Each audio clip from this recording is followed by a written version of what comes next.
Assalamualaikum warahmatullahi wabarakatuh. Salam guru penggerak. Perkenalkan, nama saya Putri Irawati. Saya adalah calon guru penggerak angkatan 11 SMP Negeri 2 Pangkalpinang.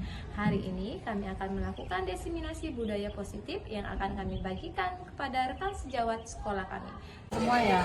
Ya, sudah Bu. Oh iya. Assalamualaikum. Waalaikumsalam. Sukses ya. Ya. Assalamualaikum.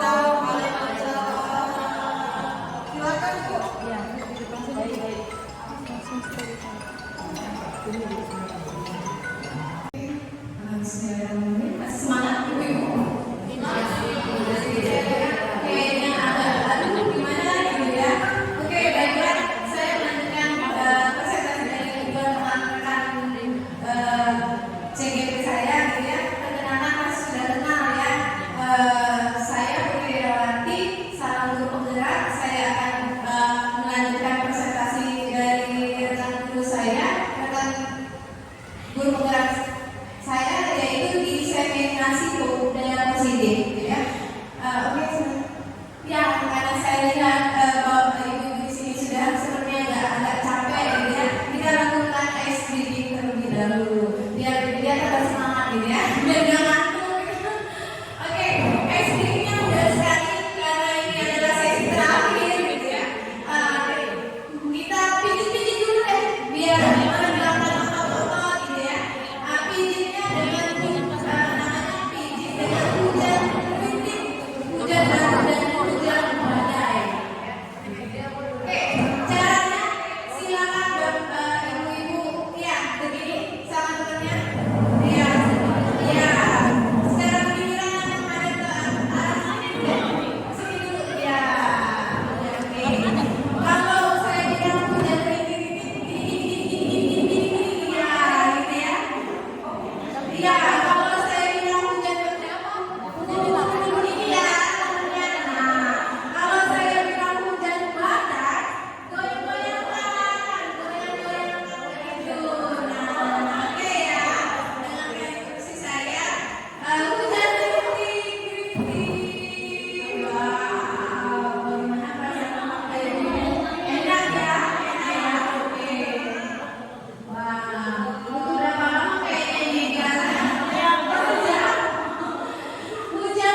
sebagai seorang penghukum, dan dimana seorang guru harusnya tidak begitu. Nah, apa-apa ketika misalnya ada salah satu siswa kita yang kita anggap itu menjengkelkan untuk kita, ya. Salah satunya mungkin dia sering terlambat datang ke sekolah, sehingga ketika dia terlambat datang ke sekolah, sehingga dia merasa melarikan diri dari kita, nggak mau diinterogasi gitu ya, takut. Nah, dimana sedikit-sedikit ketika ada permasalahan seperti ini, kita tidak mampu menghadapinya secara langsung, ya. Kita apa-apa langsung ke BK gitu ya, langsung minta BK menyelesaikannya, ya. Nah, sebelum kita menyuruh rekan guru bimbingan konseling kita untuk menyelesaikan permasalahan anak ini yang seharusnya bisa kita selesaikan secara berdua, gitu ya. Ada baiknya kita menggunakan segitiga restitusi ini. Nah, kita selesaikan dulu antara wali kelas dengan siswanya, dengan muridnya, gitu ya, dengan melalui segitiga restitusi tadi, yang dimana yang pertama saya lakukan adalah menstabilkan identitasnya. Ada masalah tidak menghakimi atau tidak langsung mengejas, gitu ya. Kamu nih datang telat, terlambat, bangunnya jam berapa, tidurnya jam berapa, gitu ya. Itu yang sejujurnya saya sendiri saya lakukan kepada siswa saya. Benar nggak ibu-ibu? Iya, tanpa menanyakan, gitu ya. Menanyakan kenapa kamu telat hari ini, gitu. Pernah nggak kita begitu, ibu-ibu?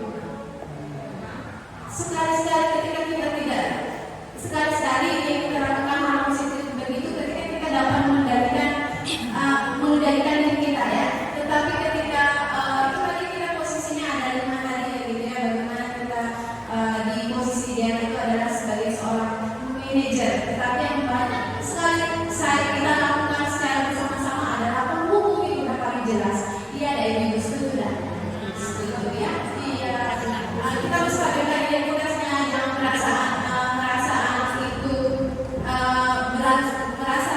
dirinya salah, gitu ya. Kita tanya baik-baik kenapa alasannya bisa telat, gitu ya. Memang segitiga restitusi ini perlu waktu tidak bisa selesai pada saat itu kita menghakimi dia, kita panggil baik-baik, atau setelah kita punya waktu luang, gitu ya, kita panggil anaknya, kita siapkan tempatnya, kita sebagai fasilitator memfasilitasi, gitu ya, kita mendengarkan, gitu ya. Lalu yang kedua, validasi tindakan yang salah. Di mana sih validasi tindakan yang salah dari dia telat tadi? Kita cari tahu, gitu ya, kita gali apa saja kesalahan yang dia lakukan, lalu kita berupaya untuk mengajak, cari solusinya seperti apa, biar agar dia tidak datang lagi ke sekolah itu terlambat, gitu ya. Terakhir adalah menanyakan keyakinan, kesepakatan kelas itu. Kita kan masing-masing wali kelas sudah buat kesepakatan bersama anak-anaknya, gitu ya. Nah, kita tanya dari keyakinan kelas itu ada nggak kira-kira keyakinan yang harus dia lakukan, lalu apa konsekuensinya, gitu ya, ibu-ibu ya. Oke, next. Nah, kedua, keyakinan kelas. Di mana keyakinan kelas itu seperangkat nilai dan prinsip yang disepakati bersama oleh guru dan siswa untuk menciptakan lingkungan belajar yang positif, aman, dan kondusif. Oke. Ada 5 langkah membuat keyakinan kelas itu. 1. Meminta siswa untuk menuliskan keyakinannya. Pasti ibu-ibu sudah menerangkan itu di awal tahun pelajaran, ya. 2. Membahas keyakinan yang telah ditulis itu apa. 3. Memilih keyakinan kelas.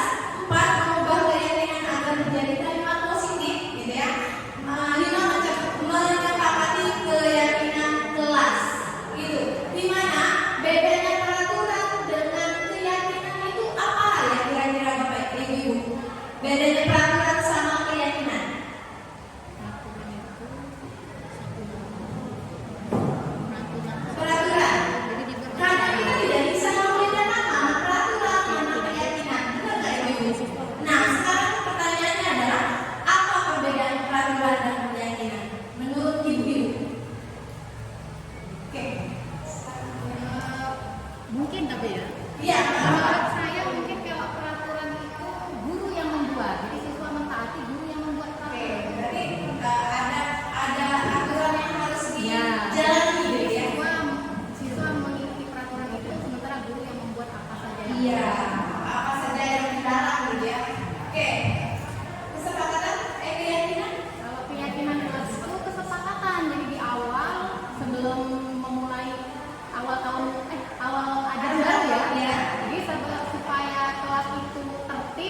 kelas sama kondusif, maka kita membuat kesepakatan bersama dengan anak-anak supaya iya.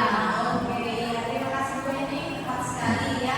Itulah ya ibu-ibu perbedaan peraturan bersama kesepakatan atau keyakinan kelas, gitu ya. Dimana pertama kita meminta siswa untuk menuliskan keyakinannya itu apa. Lalu langkah awal yang bisa dilakukan adalah meminta siswa untuk menulis keyakinannya. Keyakinan ini berisi keinginan untuk diwujudkan selama proses pelajaran 1 semester ke depan. Dengan demikian siswa bisa lebih termotivasi untuk belajar, ya. Misalnya mungkin mendengarkan guru menjelaskan materi, ya, itu adalah merupakan salah satu bentuk dari mereka menuliskan keyakinan. Terus yang kedua, membahas keyakinan yang telah ditulis secara bersama-sama tadi, di mana setelah siswa menulis keyakinannya, guru mengumpulkan semua tulisan tersebut, lalu guru bisa membahasnya bersama seluruh siswa di kelas, gitu ya. Yang ketiga, memilah keyakinan kelas. Kalau peraturan itu biasanya dengan kata-kata jangan atau tidak boleh atau dilarang, ya kan ibu-ibu? Iya. Apa bedanya dengan keyakinan? Ya, oke, belum. Nanti akan disisipkan ya. Lalu memilih keyakinan kelas, sudah membahasnya, guru dan siswa dapat memilah keyakinan kelas yang paling penting, di mana dengan cara mengambil salah satu keyakinan yang paling universal itu adalah secara umum, gitu ya. Umum jika ada 2 tulisan sejenis, jadi dirangkum dulu mana kira-kira yang kata-katanya hampir sama, jadi diambilnya satu saja, gitu ya, yang untuk disepakati. Lalu di mana mengubah keyakinan agar menjadi kalimat positif. Perbedaannya yang tadi 2 antara kata-kata peraturan dengan keyakinan, gitu ya. Kalau peraturan ya dilarang, tidak boleh, gitu. Nah itu kan negatif ya, kata-kata yang dilarang seolah-olah tidak boleh dilakukan, tapi masih banyak sekali yang melanggarnya, Pak Ibu. Iya, di mana di keyakinan ini kata-katanya lebih positif, gitu, tapi mengacu ke aturan yang disepakati, ya. Bila guru dan siswa sudah selesai memilahnya, yang tadi kata-kata dilarang, tidak boleh, yang lebih masalah negatif, jadi diubah ke hal yang positif kata-katanya, maka keyakinan kelas yang telah dipilih diubah menjadi kalimat positif. Kalimat positif itu sendiri dapat lebih mudah diterima oleh siswa daripada kalimat negatif, ya. Lalu yang terakhir adalah menyepakati keyakinan kelas itu secara bersama-sama, di mana tahap terakhirnya adalah menyepakati keyakinan kelas dengan cara mengeceknya kembali agar seluruh siswa maupun guru satu suara terhadap keyakinan yang telah dibahas. Kemudian guru bisa membuat kesepakatan terhadap keyakinan kelas tersebut sudah difikskan, lalu bisa dicetak sebagai acuan mereka yang untuk dilihat sehari-hari di kelasnya, gitu ya. Lalu langkah tersebut dimulai dari meminta siswa menuliskan keyakinan kelas dan diakhiri dengan menyepakatinya secara bersama-sama dan dijalani. Nah, ini adalah salah satu contoh kesepakatan kelas saya sendiri 8J, di mana kesepakatan yang kami buat ada 6, di mana ada nilai religiusnya, berdoa sebelum dan sesudah belajar. Lalu yang kedua ada tanggung jawab, di mana tanggung jawab ini adalah melakukan piket kelas sesuai dengan jadwalnya. Jadi anak-anak sudah tahu itu, sudah paham itu, sudah melatih mereka untuk bertanggung jawab, gitu ya. Lalu yang ketiga sopan dan santun, di mana sopan dan santun ini berisikan berperilaku sopan dan santun ke semua teman, ke guru, gitu ya. Lalu disiplin, di mana kata-kata dari disiplin yang kami buat adalah hadir di sekolah tepat waktu. Berarti kalau udah jam 7 dia udah tahu tuh harus masuk sekolah, gitu ya. Lalu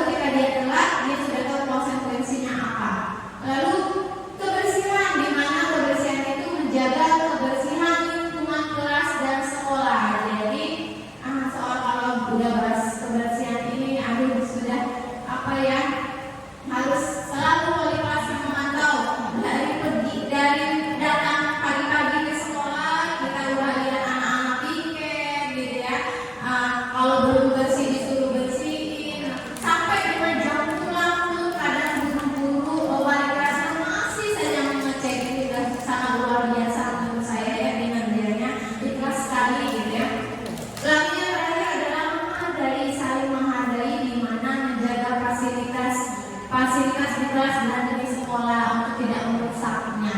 Ada fakta kita tahu lah ya, fakta anak-anak itu bermain sapu lidi dicabut-cabutinya, gitu. Gagang sapu yang masih bagus itu udah dijadiin pedang-pedang, gitu ya. Itu fakta yang ada. Nah, itu adalah salah satu tantangan untuk kita sebagai wali kelas. Bagaimana caranya kita memposisikan 5 kontrol tadi, mau sebagai pembuka, pemantau kah, sampai dengan posisi idealnya manajer, gitu ya. Sama saya juga masih tahap belajar di posisi itu ya, selama saya mengikuti guru penggerak ini. Banyak sekali ilmu yang saya dapatkan dari hal-hal besar kecil yang saya lakukan ke siswa-siswa saya. Jadi banyak pencerahan gitu, pencerahan ya ibu-ibu ya. Oke, yang terakhir adalah nilai kebajikan universal. Secara umum, nilai-nilai kebajikan ini sendiri adalah sifat-sifat positif manusia yang merupakan tujuan mulia yang ingin dicapai setiap individu dan pengembalian keputusan yang kita lakukan setiap hari, gitu ya. Nilai-nilai kebajikannya itu sendiri adalah yang kita tahu 6 nilai-nilai kebajikan ini adalah yang ada di profil pelajar Pancasila, gitu ya. Beriman dan bertakwa kepada Tuhan Yang Maha Esa dan berawal mulia, mandiri, berkebinekaan global, kreatif, benar, kritis, dan bergotong royong. Itu adalah nilai-nilai kebajikannya. Ya oke, baik. Di ujung ini adalah kesimpulan dari hasil presentasi saya, di mana tujuan dalam segitiga ekspresi sendiri adalah kerangka kerja yang dapat digunakan untuk mengenalkan disiplin diri kepada anak-anak dan orang dewasa, guru tepatnya gitu ya. Kedua, keyakinan kelas, di mana seperangkat nilai dan prinsip yang disepakati bersama oleh guru dan siswa untuk memandu perilaku dan interaksi di dalam kelas dengan kesepakatan kelas yang tadi ya. Terus yang ketiga adalah nilai kebajikan, di mana nilai kebajikan yang disepakati bersama tidak lepas dari suku, bangsa, agama, bahasa maupun latar belakang, gitu ya. Baiklah Bapak Ibu, mungkin hanya itu yang bisa saya sampaikan. Mohon maaf sekali jika banyak kesalahan dan kekurangan, itu adalah dari saya sendiri ya. Baik, saya kembalikan ke moderator. Baik, terima kasih untuk rekan-rekan saya. Tanggal 22 Agustus 2024 dibuka kegiatan diseminasi budaya positif oleh CGP Angkatan 11 atas nama Bu Ami Purwanti, Ibu Nima Sulandari, Ibu Putri Irawati, dan Ibu Sri Maria. Saya buka dengan membaca lafaz Bismillah. Bismillah.